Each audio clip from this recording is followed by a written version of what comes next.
अस्सलाम वालेकुम। आज हम MTH 301 का लेक्चर नंबर 13 पढ़ेंगे, ऑर्थोगोनल सरफेसेस। इसमें सबसे पहले हम नॉर्मल लाइन के बारे में पढ़ेंगे। इसकी डेफिनेशन है, let p x not y not z be a point on the surface f x y z equal zero. यानी एक सरफेस है, थ्री डिमेंशनल सरफेस, और उस पर एक पॉइंट है पी नॉट। और अगर ये सरफेस पी नॉट पे डिफरेंशियबल हो तो नॉर्मल लाइन की इक्वेशन इस तरह होती है। तो पहले हम पैरामीट्रिक इक्वेशंस लिख लेते हैं। पहली इक्वेशन है x equal x not plus f x p not t and y equal y not plus f y p not t, z equal z plus f z p not t. तो ये normal की parametric equations हैं। अब यहाँ से अगर हम F x और एफ वाई और एफ जेड को देखें तो ये पार्शियल डेरिवेटिव्स को ज़ाहिर कर रहे हैं, और पी नॉट लिखने का मतलब कि इनमें पॉइंट को पुट करने के बाद जो वैल्यू आती है। अगर यहाँ से टी की वैल्यू निकाली जाए तो ये बनती है x not x minus x not over f x p not. इसी तरह यहाँ से भी टी की वैल्यू निकालें तो ये बनती है y minus y not f y p not. यहाँ से भी टी की वैल्यू निकालें तो चूँकि तीनों इक्वेशंस टी के इक्वल हैं तो इन्हें हम इक्वेट कर सकते हैं। तो इक्वेट करके ये हमारी फाइनल इक्वेशन आ जाएगी x minus x not f x p not y minus y not f y p not equal z minus z not f z p not. तो इस इक्वेशन को हम कहते हैं normal equation on the surface. अब हम एक example करेंगे, find equation of tangent plane and normal of the surface f x y z equal x square plus y square plus z square eight point P 1 -2 और 3। हमने tangent plane की equation और normal की equation find करनी है। तो function हमें given है, तो सबसे पहले हम पार्शियल डेरिवेटिव्स फाइंड करेंगे एक्स के लिहाज से, वाई के लिहाज से और जी के लिहाज से। तो एफ एक्स हमारा आ जाएगा, एक्स का पार्शियल डेरिवेटिव आ जाएगा 2x, इसको कांस्टेंट समझेंगे 0 और इसको कांस्टेंट समझेंगे, कांस्टेंट का डेरिवेटिव 0 हो जाता है। तो एफ एक्स की वैल्यू हमारे पास आ गई 2x। फिर हम एफ वाई का वाई के लिहाज से पार्शियल डेरिवेटिव फाइंड करेंगे एफ वाई। तो ये कांस्टेंट समझेंगे, इसका डेरिवेटिव 0 हो जाएगा और इसका डेरिवेटिव हो जाएगा 2y, इसको कांस्टेंट समझ के डेरिवेटिव हो गया 0। तो एफ वाई इक्वल आ गया 2y। फिर हम एफ जेड यानी partial derivative with respect to x find करते हैं। एक्स और वाई कांस्टेंट समझ के इन कांस्टेंट के डेरिवेटिव 0 हो जाएंगे और जेड का डेरिवेटिव हो जाएगा 2z। तो एफ जेड की वैल्यू आ गई 2z। अब पार्शियल डेरिवेटिव निकालने के बाद इनमें हम पॉइंट्स को पुट कर देंगे। तो पॉइंट हमारा x की वैल्यू यहाँ पे पुट हो जाएगी, तो 2 इंटू 1 इक्वल 2 आ गया। इसमें भी हम पॉइंट की वैल्यू पुट कर देंगे, तो y की वैल्यू 2 पुट हो जाएगी, 2 माइनस 2 इक्वल -4 आ गया। इसमें भी हम पॉइंट पुट कर देंगे, तो z की वैल्यू 3 पुट हो के ये इक्वल आ जाएगा 6 के। जब ये वैल्यूज़ आ जाएं तो फिर उसके बाद हम लिखेंगे equation of tangent plane. Equation of tangent plane, इसका फार्मूला होता है f x p x x not plus f y p into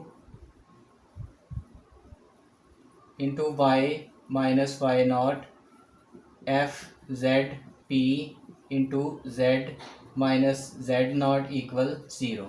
तो एफ एक्स पी की वैल्यू आई है 2 और पॉइंट एक्स नॉट में पहला पॉइंट है 1। फिर इसकी वैल्यू आई है हमारे पास -4 और वाई की वैल्यू आई है -2, वाई नॉट की वैल्यू -2, इसकी वैल्यू आई हुई है 6 और जेड नॉट की वैल्यू 3 के इक्वल है।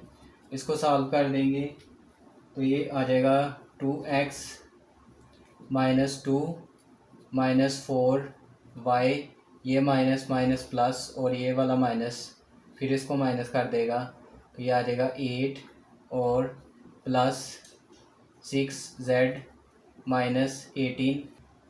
ये हो जाएगा 2x -4y प्लस 6z, और ये -10 और -18 -28 इक्वल 0। 2 पे अगर हम डिवाइड कर दें, डिवाइडिंग बाय 2, तो ये आ जाएगा x माइनस 2y और प्लस 3z और 14। तो ये हमारी आ गई इक्वेशन ऑफ टेंजेंट प्लेन। अब हम निकालेंगे इक्वेशन ऑफ नॉर्मल। तो इक्वेशन ऑफ नॉर्मल का फार्मूला हमने पढ़ा है x minus x not over f x p, और y minus y not over f y p, और z minus z not f z p. तो x नॉट की जगह हम पॉइंट का फर्स्ट एलिमेंट लिख लेंगे 1, और इसकी वैल्यू हमारे पास ऊपर आई हुई है 2, और यहाँ वाई नॉट की जगह हम लिख लेंगे -2, और एफ वाई पी की वैल्यू आई हुई है -4। फिर उसके बाद जेड नॉट की जगह 3 लिख लेंगे, और एफ जेड पी की वैल्यू आई हुई है 6। अब ये पूरी इक्वेशन को अगर हम 2 से मल्टीप्लाई कर दें तो सिंप्लीफाई हो जाएगा, मल्टीप्लाइंग बाय 2। इसको 2 से मल्टीप्लाई करें तो ये रह जाएगा x माइनस 1 ओवर 1, और इसको 2 से मल्टीप्लाई करें तो 2 से मल्टीप्लाई करेंगे तो 4 से 2 कैंसिल होके ओवर में 2 रह जाएगा, तो ये y प्लस -2, और इसको 2 से मल्टीप्लाई करेंगे तो 6 डिवाइड होके ओवर में रह जाएगा 3। तो ये हमारी आ गई equation of normal of the surface. Next हम एग्जांपल 2 करेंगे, find equation of tangent plane and normal plane. और फंक्शन गिवन है, इक्वेशन गिवन है, और पॉइंट गिवन है। तो सबसे पहले हम इक्वेशन में राइट हैंड साइड वाली टर्म को लेफ़्ट साइड पे ले आएंगे, तो ये हो जाएगा -10 इक्वल 0। फिर हम इसको एफ एक्स वाई जी के इक्वल रख लेंगे, 4x² minus y² plus 3z² -10। फिर हम पार्शियल डेरिवेटिव्स निकालेंगे x के लिहाज से। तो x के लिहाज से 4 कांस्टेंट है वैसे रहेगा, और x² का 2x आ जाएगा। ये y² x के लिहाज से कांस्टेंट समझा जाएगा, इसका डेरिवेटिव 0, इसका भी डेरिवेटिव 0, और इसका भी डेरिवेटिव 0। तो एफ एक्स वाई की वैल्यू हमारे पास आ गई 8x। फिर उसके बाद हम y के लिहाज से पार्शियल डेरिवेटिव निकालेंगे। तो इस टर्म को अब कांस्टेंट समझ के, कांस्टेंट का डेरिवेटिव 0 हो जाता है, इसका हो जाएगा -2y, और इसका डेरिवेटिव हो जाएगा 0 क्योंकि कांस्टेंट समझेंगे, इसका भी डेरिवेटिव 0। तो एफ वाई की वैल्यू आ गई हमारे पास 2y। फिर हम एफ जेड यानी z के लिहाज से पार्शियल डेरिवेटिव लेंगे, तो ये दोनों कांस्टेंट, इसको भी कांस्टेंट, इनके डेरिवेटिव 0 हो जाएंगे z के लिहाज से। सिर्फ इस टर्म का हम लेंगे, तो ये आ जाएगा 3 इंटू 2z, z² का डेरिवेटिव 2 आ जाएगा, ये 0 हो जाएगा, और एफ जेड की वैल्यू हमारे पास आ गई 6z। अब हम इनमें पॉइंट पुट करेंगे, तो f x P point x की वैल्यू यहाँ से 2 पुट हो जाएगी, ये हो जाएगा 16। फिर एफ वाई में हम पॉइंट p पुट करेंगे, तो y की वैल्यू यहाँ पे -3 पुट हो जाएगी, तो इसकी वैल्यू आ गई +6। और एफ जेड में भी हम पॉइंट पुट करेंगे, तो इसकी वैल्यू आ गई 6। ये वैल्यू आने के बाद फिर हम लिखेंगे इक्वेशन ऑफ टेंजेंट प्लेन। तो इसका फार्मूला होता है एफ एक्स पी, तो ये 16 आ गया। फिर x माइनस एक्स नॉट की जगह हम लिख देंगे 2, और प्लस एफ वाई पी, इसकी जगह वैल्यू आ गई 6, और y माइनस वाई नॉट की जगह हम लिख देंगे -3, और फिर प्लस एफ जेड पी जो कि 6 आया, और z माइनस जेड नॉट, और z की जगह हम लिख देंगे 1 इक्वल 0। इसको सॉल्व करेंगे तो ये आ जाएगा 16x माइनस 32, इसको अंदर मल्टीप्लाई कर देंगे तो ये 6y, और ये प्लस हो के 18, और 6 जेड माइनस 6 इक्वल 0। तो ये आ जाएगा 16x minus 6y plus 6z, और ये माइनस का और ये भी माइनस का, ये हो जाएंगे 38, और इसमें 18 निकाल देंगे, ये आ जाएगा -20। अब हम अगर पूरी इक्वेशन को डिवाइड कर दें 2 से, डिवाइडिंग बाय 2, तो ये आ जाएगा 8x, ये आ जाएगा 3y और 3z और -10 इक्वल 0। तो 8x plus 3y plus 3z minus, ये दूसरी साइड पे चला जाएगा तो 10। तो ये हमारी आ गई equation of tangent plane.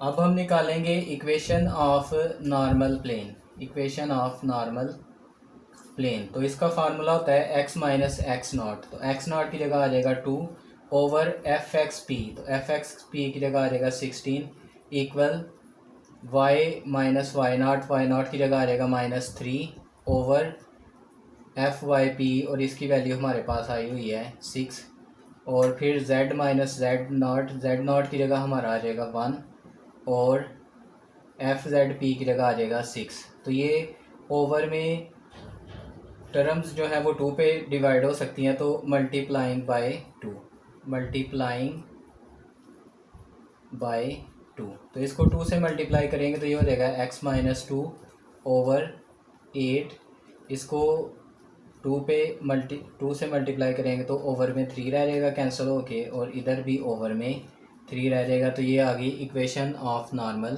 Plane. Example 3, find the tangent plane and parametric equation of normal to the surface. यानी हमने टेंजेंट प्लेन की इक्वेशन फाइंड करनी है और अब पैरामीट्रिक इक्वेशन फाइंड करनी है सेपरेटली। तो फंक्शन हमें गिवन है z equal 1/2x 7y power -2, तो हम z को दूसरी साइड पे ले जाएं तो ये हो जाएगा 1/2x 7y -2 माइनस z।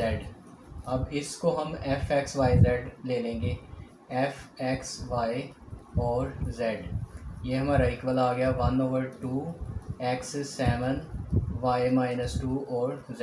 अब हम तीनों डेरिवेटिव पार्शियल डेरिवेटिव निकालेंगे। पहले x के लिहाज से जब पार्शियल डेरिवेटिव लेंगे तो इसका पार्शियल डेरिवेटिव 7x पावर में 1 माइनस हो जाएगा, 7 शुरू में और पावर में 1 माइनस, ये कांस्टेंट होने की वजह से 7 वैसे ही रहेगा और z का 0 हो जाएगा। तो ये इस एफ एक्स की फ़ाइनल वैल्यू हमारे पास आ गई 1/2 7/2x पावर 6 और y पावर -2। अब साथ ही मैं इसमें पॉइंट भी पुट कर देता हूँ। तो पॉइंट x की वैल्यू है 2 और पावर 6 और y की वैल्यू है 4 और पावर -2। तो इसको अगर हम सॉल्व करें तो ये एक पावर कट जाएगी, तो 7 × 2 पावर 5 रह जाएगा, और यहाँ से इसको लिख लें 2 की पावर 2 और -2, तो ये आ जाएगा 7 × 2 पावर 5, ये मल्टीप्लाई हो जाएगी डबल पावर, तो ये हो जाएगा 2 पावर -4। तो ये सिंप्लीफाई हो के एफ एक्स पी 7, ये इस 2 की पावर 5 है, 2 की पावर -4, 5 में से 4 निकालेंगे तो 2 की पावर 1 रह जाएगी, यानी इसकी वैल्यू आ गई हमारे पास 40। अब हम एफ वाई यानी partial derivative with respect to y find करते हैं। तो 1/2 और x पावर 7 ये कांस्टेंट के तौर पे वैसे ही रहेंगे, और इतने हिस्से पे हम पावर डेरिवेटिव लेंगे, तो पावर शुरू में और पावर में से 1 माइनस, तो ये हो जाएगा 2 -2 y पावर -3। z चूँकि यहाँ कांस्टेंट है, कांस्टेंट का 0 हो जाएगा। तो एफ वाई पी ये 2 से कैंसिल हो जाएगा, तो ये आ जाएगा -x 7y -3। अब हम इसमें साथ ही साथ पॉइंट भी पुट कर देते हैं। पॉइंट में x की वैल्यू है 2 और 2 पावर 7, और y की वैल्यू है 4 और 4 की पावर -3, तो -2 पावर 7, यहाँ इसकी वैल्यू 2 पावर 2 कर लें तो ये आ जाएगा -2 पावर 7, और डबल पावर आपस में मल्टीप्लाई हो जाती है तो -6 पावर हो जाएगी। अब 2 सेम है तो पावर माइनस कर देंगे डायरेक्ट, तो 7 में से 6 निकालेंगे 2 पावर 1, यानी ये दूसरी वैल्यू आ गई। अब हम तीसरी वैल्यू निकालते हैं एफ जेड। तो जेड के लिहाज से पार्शियल डेरिवेटिव लेंगे तो ये पूरी टर्म, ये वाली पूरी टर्म कांस्टेंट समझी जाएगी। तो कांस्टेंट का डेरिवेटिव जेड के लिहाज से 0 हो जाएगा और जेड का जेड के लिहाज से -1 हो जाएगा। तो एफ जेड की हमारे पास वैल्यू आ गई -1। अगर हम एफ जेड में पॉइंट पुट भी कर दें तो फिर भी ये -1 ही रहेगी। अब हम लिखेंगे इक्वेशन ऑफ टेंजेंट प्लेन। तो पहले आता है एफ एक्स पी। तो एफ एक्स पी की वैल्यू है हमारे पास 14। फिर x not, x minus x not की जगह हम लिख देंगे 2 और प्लस फिर एफ वाई पी की वैल्यू है -2। फिर वाई माइनस वाई नॉट की जगह हम लिख देंगे 4 और फिर एफ जेड पी की वैल्यू है -1 और जेड माइनस जेड नॉट की जगह हम लिख देंगे 4 = 0। तो ये आ गई इक्वेशन ऑफ टेंजेंट प्लेन। इसको सॉल्व कर देंगे 4x minus 28 minus 2y plus 8 और माइनस जेड प्लस 4। तो ये लिखेंगे 14x माइनस 2y और माइनस जेड। 28 में से 8 माइनस करेंगे तो 20 और 4 माइनस करेंगे तो -16 रह जाएगा। तो ये हमारी आ गई इक्वेशन ऑफ टेंजेंट प्लेन। तो अब हमने parametric equation of normal find करनी है। तो पहली पैरामीट्रिक इक्वेशन होती है x not plus f x P into T. तो x नॉट हमारा यहाँ से 2 है और एफ एक्स पी की वैल्यू आई है 14 और साथ आ जाएगा t। तो ये पहली पैरामीट्रिक इक्वेशन आ गई नॉर्मल प्लेन की। तो अब दूसरी फाइंड करते हैं, वो होगी y not f y p t और y नॉट की वैल्यू यहाँ से पुट कर देंगे 4 और एफ पी की वैल्यू हमारे पास आई हुई है -2 और t वैसे ही। तो ये इक्वेशन आ गई 4 - 2t। तो z के लिहाज से लिखेंगे तो z not f z p into T और z नॉट की वैल्यू भी ऊपर पॉइंट में 4 है। तो एफ जेड पी की वैल्यू आई हुई है -1 t। तो यह आ जाएगा 4 - 1 और 1 मल्टीप्लाई होके ख़त्म हो जाएगा। तो ये नॉर्मल की पैरामीट्रिक इक्वेशंस हैं, equations of normal parametric form. Next हम देखेंगे ऑर्थोगोनल सर्फेसिस की definition. Two surfaces are said to be orthogonal at a point of their intersection if their normals at that point are orthogonal or perpendicular। यानी दो surfaces उस वक्त orthogonal होती हैं जब उनके पॉइंट ऑफ इंटरसेक्शन पर नॉर्मल्स लिए जाएं, तो वो नॉर्मल उस पॉइंट पे ऑर्थोगोनल हो या एक दूसरे के परपेंडिकुलर हो। उस पॉइंट पे नॉर्मल एक दूसरे के परपेंडिकुलर हों तो वो सर्फेसिस ऑर्थोगोनल सर्फेसिस कहलाती हैं। तो ऑर्थोगोनल सर्फेसिस होने के लिए एक कंडीशन है, सपोज लेट किया कि एक पॉइंट XYZ और ये पॉइंट ऑफ इंटरसेक्शन है दो सर्फेसिस का। पहली सरफेस है FXYZ = 0 और दूसरी सरफेस है XYZ = 0। तो इनके ऑर्थोगोनल होने के लिए कंडीशन ये है कि पहले हम सरफेस 1 की नॉर्मल लाइन की डायरेक्शन रेशोज़ लेते हैं जिन्हें हम पार्शियल डेरिवेटिव से दार करते हैं FX FY FZ। और फिर दूसरी सरफेस पर जो नॉर्मल लाइन है उसकी डायरेक्शन रेशो लेते हैं GX GY और GZ। फिर हम देखते हैं कि क्या ये नॉर्मल लाइंस एक दूसरे के परपेंडिकुलर हैं या ऑर्थोगोनल है या ये दोनों सर्फेसिस ऑर्थोगोनल हैं। तो उसके लिए कंडीशन कौन सी है कि FX × GX plus FY × GY plus FZ × GZ ये इक्वल होने चाहिए 0। अगर ये कंडीशन सेटिस्फाई हो जाती है, 0 के इक्वल हो जाती है, तो फिर हम कहते हैं कि ये दोनों सर्फेसिस एक दूसरे के परपेंडिकुलर या ऑर्थोगोनल हैं।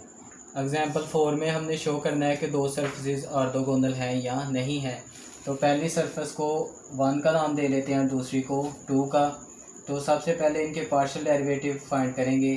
तो f का partial derivative with respect to x, तो एक्स स्क्वायर का डेरिवेटिव आ जाएगा 2x।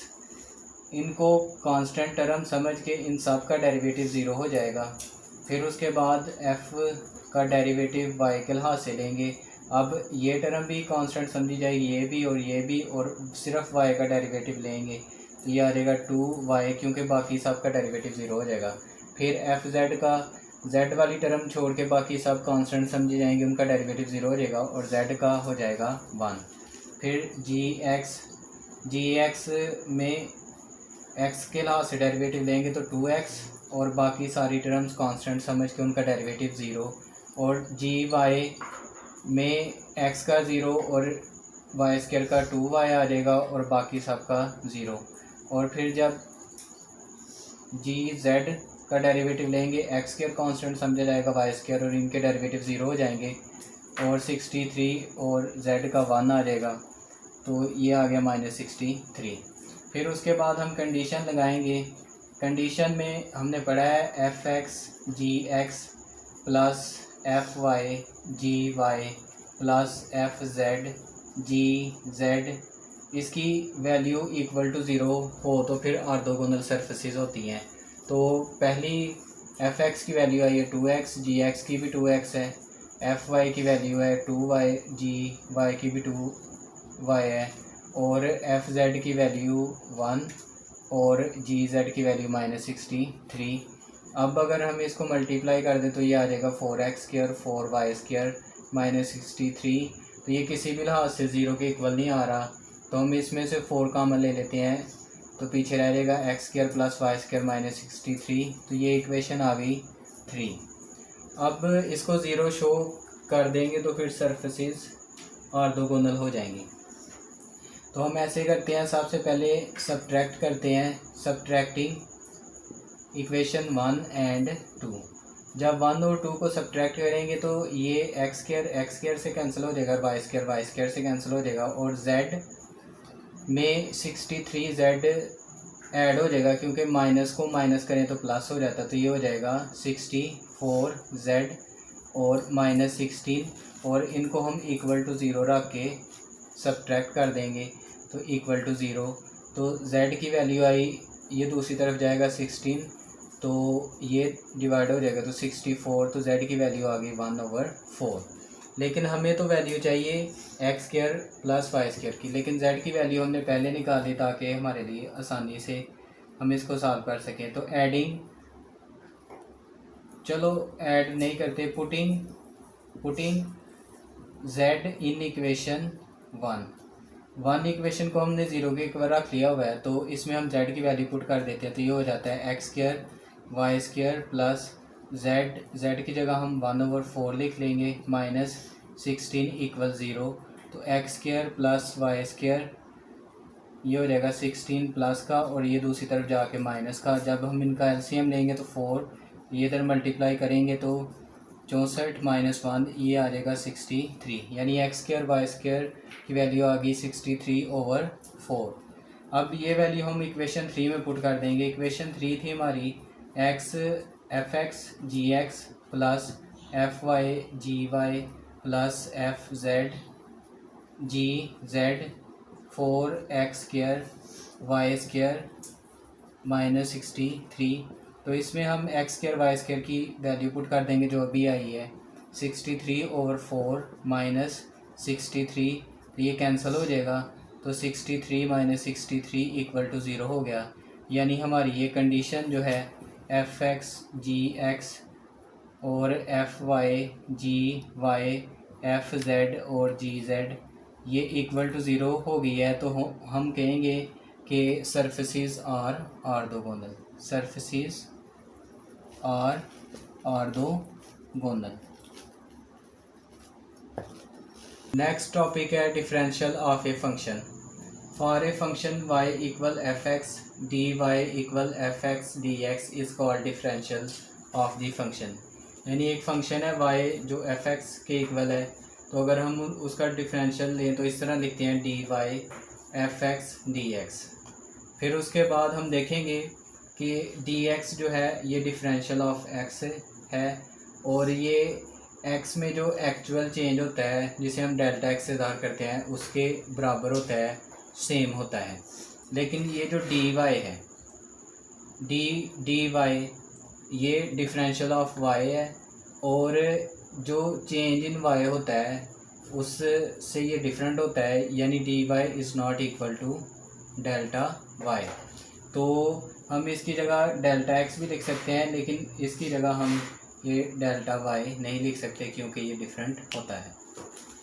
एग्जाम्पल 5 में हमने डिफरेंशियल अप्रॉक्सीमेशन यूज़ करके cos 61 की वैल्यू फाइंड करनी है। तो इसके लिए सबसे पहले हम लेट करेंगे कि लेट y एक फंक्शन है जो इक्वल है cos x के।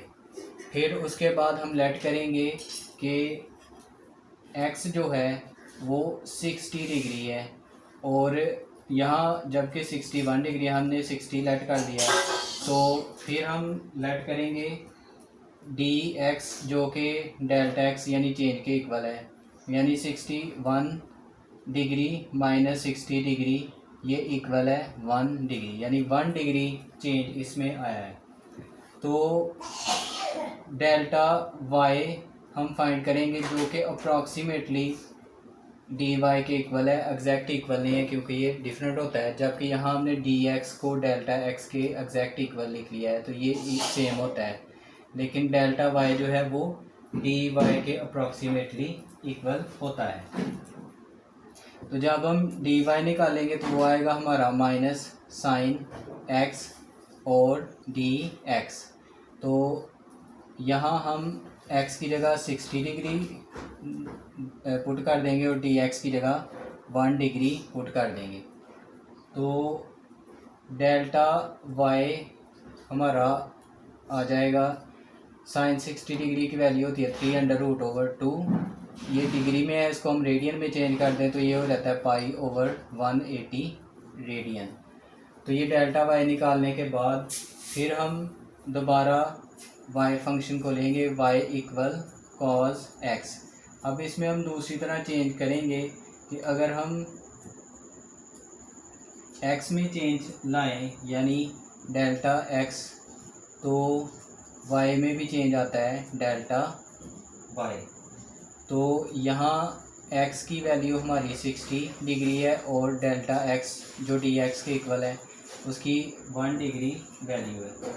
तो ये जो वैल्यू है ये cos 61 डिग्री है, यानी cos 61 डिग्री को अगर हमने अप्रॉक्सीमेट करना है तो हम ये वैल्यूज़ ले लेंगे, यानी cos 61 डिग्री अप्रॉक्सीमेटली इक्वल है y प्लस डेल्टा y के। तो y की वैल्यू जो है वो ऊपर हमारी cos x के इक्वल है, तो cos x की जगह हम 60 डिग्री लिख लेंगे, और डेल्टा वाई की वैल्यू ऊपर हमारी आई हुई है 3√-3√/2 π/180। अब इसको सॉल्व कर देंगे तो इसकी वैल्यू आ जाती है 1/2 और ये माइनस हो जाएगा। इसको अगर हम 3π/360 डिग्री लिख लें और इनकी वैल्यूज़ पॉइंट में ले जाएं तो इसको सॉल्व करके वैल्यू आ जाती है 0.01511। तो इसको माइनस कर दें, ये वैल्यू आ जाती है 0.48489। तो ये cos 61 डिग्री की अप्रॉक्सीमेशन आ गई है जो कि y प्लस डेल्टा y के अप्रॉक्सीमेट है, तकरीबन इक्वल है। Example number 6, a box with the square base has its height twice its width. यानी एक बॉक्स है जिसकी बेस स्क्वायर है, स्क्वायर टाइप है, और उसकी हाइट उसकी वेड्थ से दुगनी है या ट्वाइस है। If the width of the box is 8.5 inches with the possible error ±0.3 inches, find the possible error in the volume of the box। यानी बॉक्स की अगर वेड्थ 8.5 इंच है तो उसमें पॉसिबल एरर ±0.3 इंच है, तो वॉल्यूम में एरर हमने फाइंड करनी है। तो सबसे पहले हम लेट करेंगे, लेट x इक्वल वेड्थ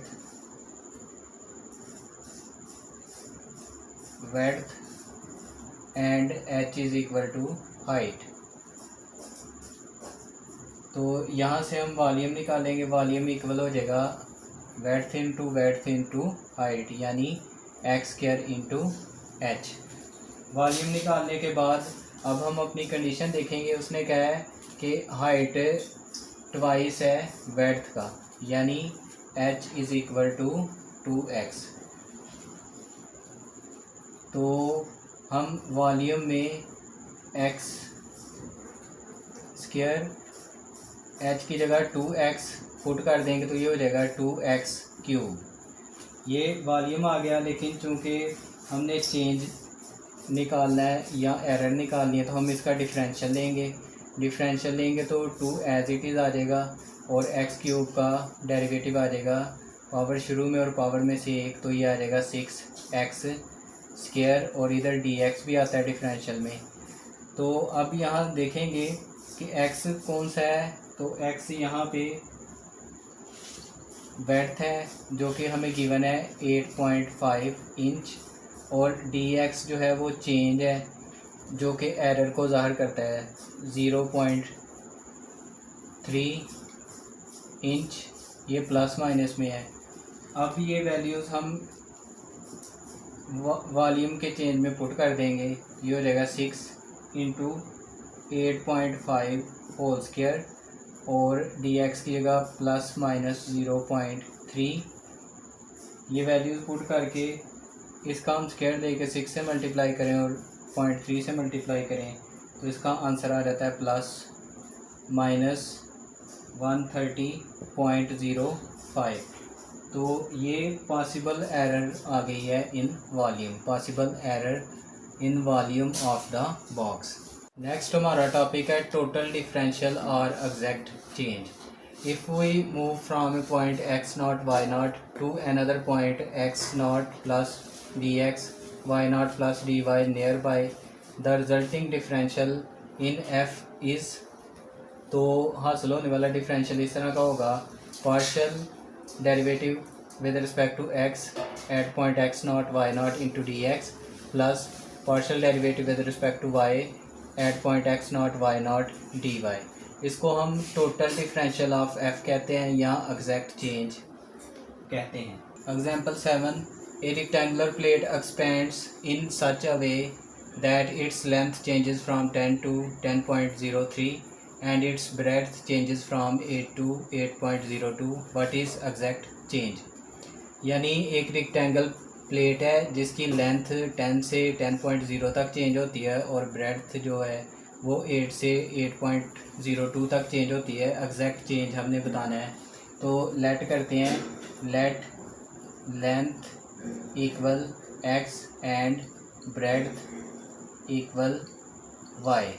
तो चूँकि रेक्टेंगुलर प्लेट है तो इसका एरिया आएगा x a equal x y. तो अब हम इसका partial derivative with respect to x find करें तो x का तो पार्शियल डेरिवेटिव 1 आ जाएगा और y कांस्टेंट साथ वैसे ही रहेगा तो ये y आ जाएगा। फिर हम a y फाइंड करें y के लिहाज से पार्शियल डेरिवेटिव, तो अब y कांस्टेंट है वैसे ही साथ रहेगा और y का 1 आ जाएगा तो ये x आ जाएगा। फिर हम चेंज फाइंड करेंगे एग्जैक्ट चेंज जो कि डी ए के बराबर होता है और ये होता है ए एक्स इंटू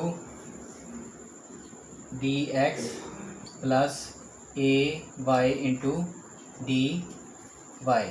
तो ये एग्जैक्ट चेंज हमारा इक्वल आ जाएगा ए एक्स की वैल्यू आई है y d x plus a y की वैल्यू आई है एक्स डी वाई। अब हम अपनी वैल्यूज़ देखेंगे तो x में जो चेंज आ रहा है x की वैल्यू 10 है और जो चेंज आ रहा है वो आ रहा है dx चेंज आ रहा है ये 10 से 10.03 है तो 0.03 इसमें चेंज आ रहा है। फिर उसके बाद अगर y में देखा रहा है तो y ब्रेड्थ जो है वो 8 से 8.2 है, तो y हो गया 8 और चेंज इन y ये इक्वल हो गया 0.02। तो ये वैल्यूज़ हम अपने एग्जैक्ट चेंज वाले फार्मूले में पुट कर देंगे।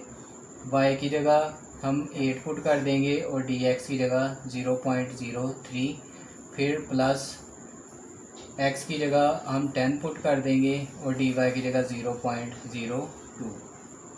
तो ये आ जाएगा 24.0 और ये आ जाएगा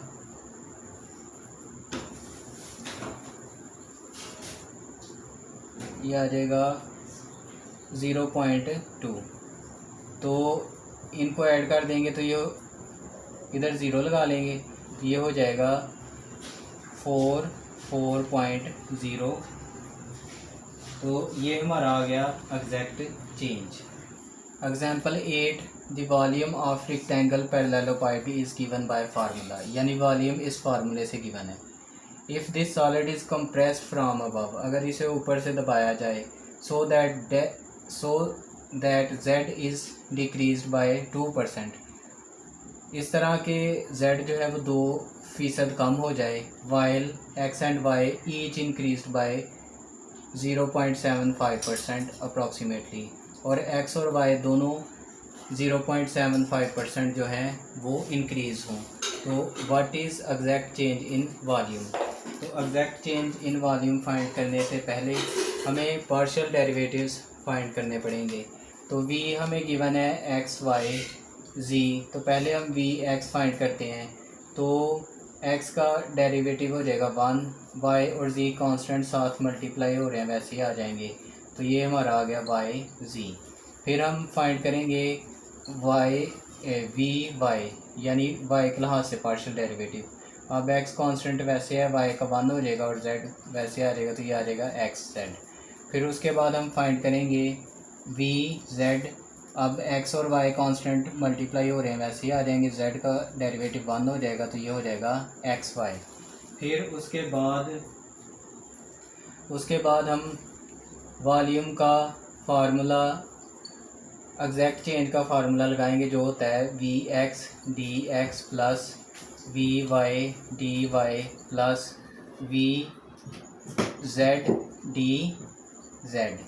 तो वी एक्स की वैल्यू जो है वो हमारे पास आई है वाई जेड और डी एक्स, और वी वाई की वैल्यू आई है एक्स जेड, और वी जेड की वैल्यू आई है एक्स वाई डी जेड। तो ये हमने एग्जैक्ट चेंज का फार्मूला बना लिया है। अब हम अपनी कंडीशंस देखेंगे। वो कहता है जेड जो है वो 0.2% डिक्रीज़ हो जाता है, और एक्स और वाई जो है वो 0.75% इंक्रीज़ होता है। तो डी एक्स जो चेंज है वो कितना है 0.75, और ये किसका चेंज है ऑफ एक्स। इसी तरह डी वाई जो चेंज है वो भी 0.75% ऑफ वाई, और इसी तरह डी जेड में चेंज आ रहा है 2% ऑफ जेड। तो इसको हम इस तरह लिख सकते हैं 0.75/100 इंटू एक्स डी एक्स, और डी वाई को हम लिख सकते हैं 0.75/100 इंटू वाई, और डी जेड को हम लिख सकते हैं, हम ऊपर फार्मूले में पुट कर देंगे।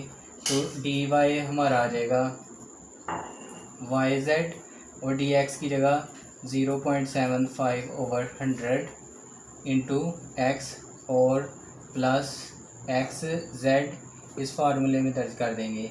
तो यह आ जाएगा 0.75/100 इंटू वाई, और यहाँ पुट कर देंगे एक्स वाई 2/100 इंटू जेड।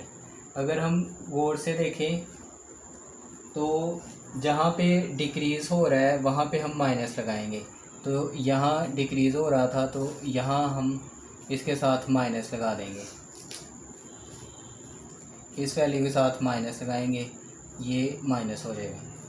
तो अब ये वैल्यूज़ हमारे पास आ जाएंगी एक्स वाई जी एक्स वाई जी एक्स वाई जी, कॉमन ले लेंगे। तो एक्स वाई जेड कॉमन ले लें तो पीछे हमारे पास आ गया 0.75/100 प्लस 0.75/100 और प्लस माइनस माइनस 2/100 और एक्स वाई जी हमने कॉमन ले लिया। तो अब हमारे पास